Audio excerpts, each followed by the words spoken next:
Plex is an interesting streaming media service. Like Netflix or Prime Video, there are a few shows and movies you can watch after creating an account, and it's free. But the best feature is that you can host a Plex server on your Raspberry Pi, add your own files to it, and watch them from any device, even remotely. That's what I'll show you in this video.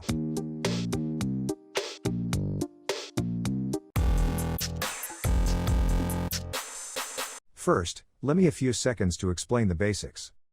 When you go on the Plex website, plex.tv, you'll see different things. You can either download an app, a server, or open Plex directly.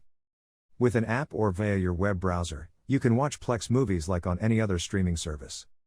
But, I run a YouTube channel about the Raspberry Pi, so I won't talk a lot about that. The server part is a piece of software you can install on a computer, like a Raspberry Pi, to host and share your own files. For example, if you have a folder full of videos on your Raspberry Pi, you can add it to your Plex media server, and access it from any device, anywhere in the world. The videos will be streamed from your Raspberry Pi to your other device, computer, tablet, smartphone, console, etc. A Plex account is required to make your files available in the Plex interface, but it's free. You can see Plex as a mix between Netflix and Kodi.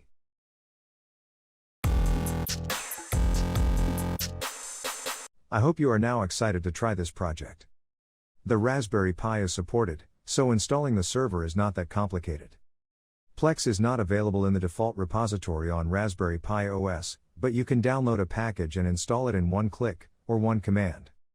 It can even be easier with distributions like Ubuntu, where Plex is available in the App Store directly. Anyway, here is how to install it on Raspberry Pi OS with desktop, or any other Debian-based distribution. First, go to plex.tv. Find the Downloads section, and choose Linux on the left side. Click on Choose Distribution and pick the architecture corresponding to your Raspberry Pi model.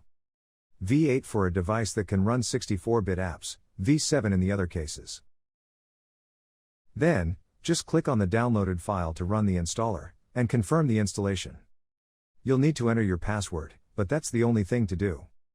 Wait a few seconds, and the Plex server will be installed directly.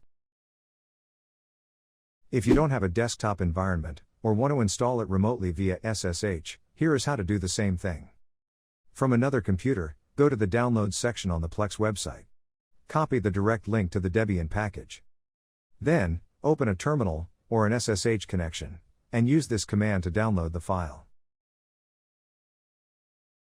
Once downloaded, you can use dpkg to install it.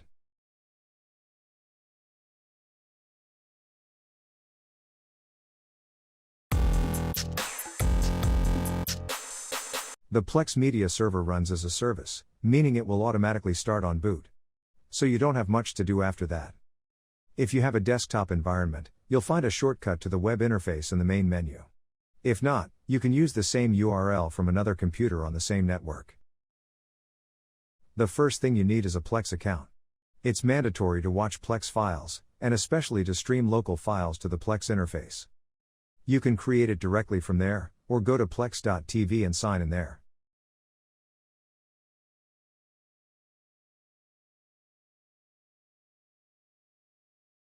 I got an infinite loading page here, just refresh the page to move forward, if you get the same issue. If everything is working correctly, you should get a short introduction to the Plex system, and a welcome wizard to configure your server. It will also offer you to upgrade your account with a premium pass. With a premium pass, you can get some additional features, but you don't need them to stream your local files, so just close this pop-up.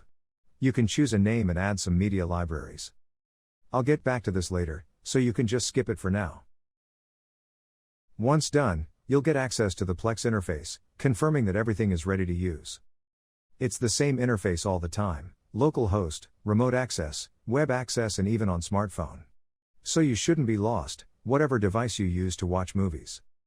Now, let's see how to import your own files there, which can be a challenge in itself.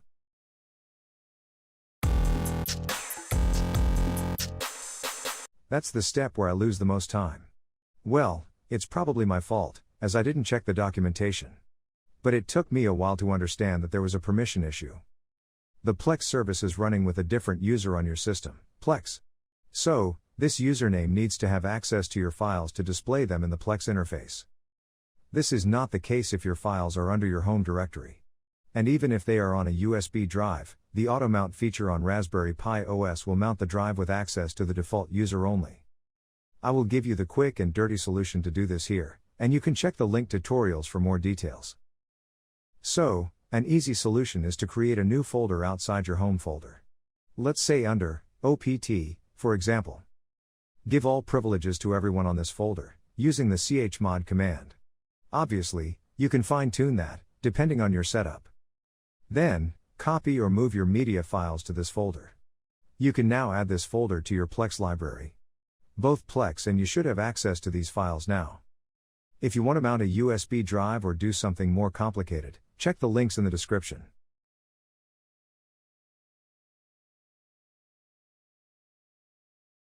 Once that both users have access to the files, adding this folder on the Plex interface is straightforward.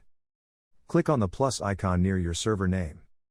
Select the library type, and give a name to this library. Then browse or type the file's location, /opt/plex files, in my example. Click on Add Library to complete this step. Your files will now be accessible from any device, from anywhere. Plex is a nice tool. I will try to use it more often and let you know if I find other interesting features. I know for example that you can link other streaming account. So, that could be a great solution to have everything in the same interface.